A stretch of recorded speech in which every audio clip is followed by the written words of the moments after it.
Hi everybody, so today I'm talking to you about the skin type that seems to have a prolonged blush across the cheeks or a flush. For those skin types that seem to get blemishes across the mid-face and that seem very distinctly different to the more acne blemish which happens along the T-zone in teenagers and the U of the face in more adult acne. And for those of you that are extremely sensitive to any form of skincare, well, if any of these symptoms resonate with you, then you might just have rosacea. As it's April, April is Rosacea Awareness Month, and I know over the next few months as we lean more into summer, I'm going to see an increase in these types of skin types within my clinic because the environment, UV, obviously beauty salons and clinics are opening up, so people might be trialling new products and new treatments, and they might find that their skin reacts. Well, I'm going to take a deep dive into this distressing condition, because it can be, depending on the severity of it, to help you manage and give you sort of a toolkit really of tricks to manage and control rosacea. So I talk about rosacea here in both a professional capacity and a personal one, because I am actually a rosacea sufferer myself. I found that I developed rosacea in my 30s, where alcohol seemed to be a big trigger for me, where it just gave me that prolonged blushing across the cheeks and mid-face. I didn't suffer with the spots that some rosacea sufferers do, but I did have to be really careful about the skincare I used. But the good news is there is lots you can do to manage this condition, and with the right skincare choices and the right treatment process, it can really make a significant difference. But the key is really understanding what type of rosacea you have, and there are four main categories. Type number 1 is erythema telangiectatic rosacea, which is an absolute mouthful to say. Basically, this means that there's redness, there's broken vessels, broken capillaries, and no blemishes involved in this type of rosacea. Constantly just a little bit red on the cheeks, definitely when there are triggers such as UV, foods, consumptions, hot beverages, etc. And those types, when they come into my clinic, when I look at their skin more closely, I can see tiny blood capillary and vessels that are broken, and that is the type that I have. Type number 2 is papulopustular rosacea, and this is really common actually, and this is where people sometimes get the words slightly wrong and they'll say acne rosacea, but actually the blemishes are completely different to an acne blemish, and I'll talk to you a little bit about that later.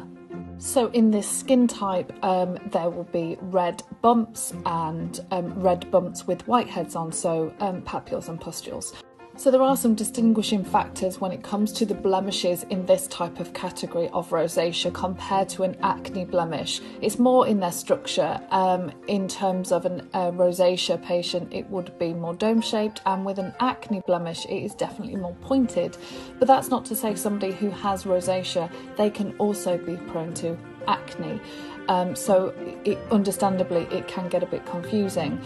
I think also as well, the distribution of where the blemishes lie is completely different. So there's a pattern with a rosacea client where they have the blemishes across the butterfly distribution of the face, whereas with acne, it's definitely more T-zone and the U of the face in an adult acne. And also there's no comedones present when you have this type of rosacea. Type number 3 is thymatis rosacea, which is basically where this prolonged inflammation process promotes fibrosis. And this is really common in men, more so than women. And this is identified really by this thickening of the tissue, of the skin tissue.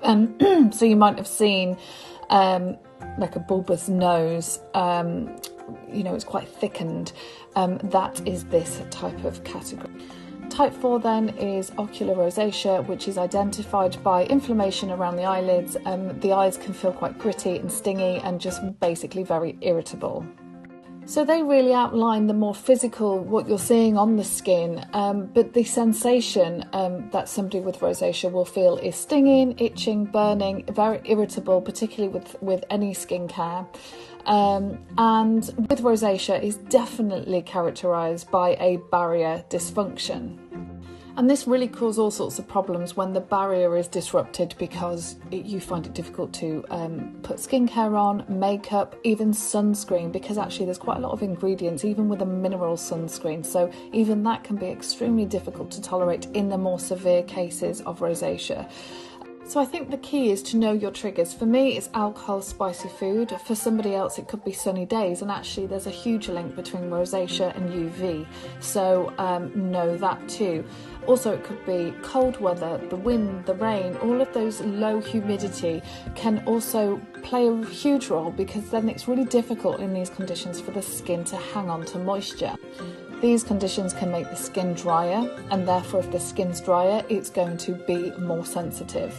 And in relation to the alcohol, it can release that histamine response, which then will instigate this long flush. So what causes rosacea? Well, it's really tricky to know, and I think the philosophy behind this tricky condition is really linked to the innate inflammatory response within the skin, and when it goes wrong, it's also thought to be UV triggered in those that are already genetically predisposed to having rosacea.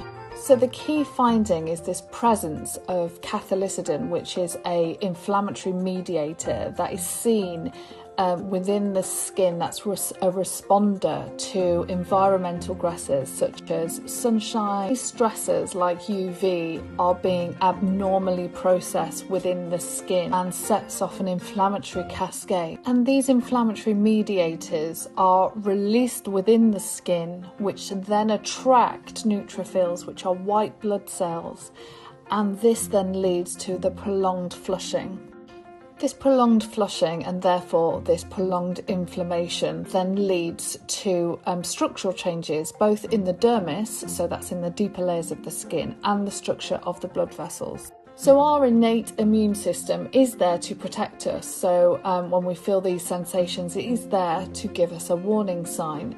But in a rosacea skin, it's just all a bit way too sensitive. And so it's a bit like the smoke alarm going off when the kettle boils, as opposed to the house being on fire.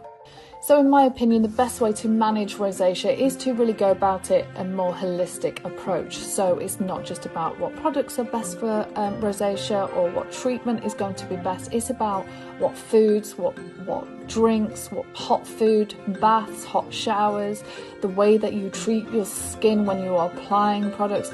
All of these things need to be taken into consideration when you are looking at managing your rosacea skin. One of the most important things that you can do is keep your skincare routine simple when it comes to rosacea, because we know there's a link between rosacea and a barrier dysfunction. And so you really do need to make sure that even when you're doing the most basic skincare step like cleansing, that you're not using either a product that's depleting the skin's natural barrier and making it worse, or using some sort of abrasive tools, or using hot water, which will also contribute to this problem. And if you get this step wrong, it's hard to get the rest of your routine right. Look for really good barrier boosting ingredients when it comes to your serums and moisturisers. So you're looking for ingredients like ceramides, niacinamide, and don't just jump to humectants like hyaluronic acid, because they won't really do much good in a rosacea skin. Look for barrier ingredients and occlusives that really help the skin's barrier be more robust. When it comes to sunscreen, opt for mineral filters as opposed to chemical filters. So you're looking for zinc oxide, titanium dioxide. These will also give you not only a broad spectrum coverage, but it will also, they're just a bit more tolerable on a more sensitive skin.